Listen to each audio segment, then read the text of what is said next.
उर्दू अदब में चलने वाली मशहूर तहरीकें।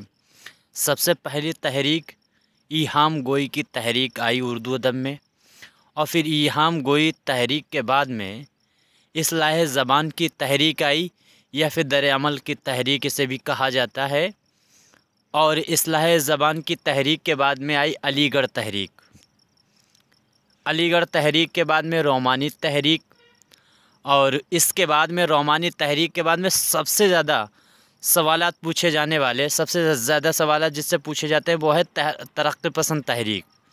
तरक्की पसंद तहरीक अमल में आई, और इसके बाद में इसी के बरखिलाफ़ जो है वो हल्का अरबाब ज़ौक़ दिल्ली से शुरू हुई, और फिर इसके बाद में जदीदियत की तहरीक। तो इस तरह से उर्दू अदब में ये कुछ तहरीकें हैं जो चली, इनसे सवालात आते हैं। और कई मरतबा ये भी पूछा गया कि आपको सिलसिलेवार तहरीकें याद होना चाहिए कि कौन सी तहरीक किसके बाद में आई है। तो आज मैंने आपके सामने ये तहरीक का सिलसिला पेश किया। अब फिर मिलते हैं एक दूसरी वीडियो में, तब तक के लिए शुक्रिया। खुदा हाफिज़।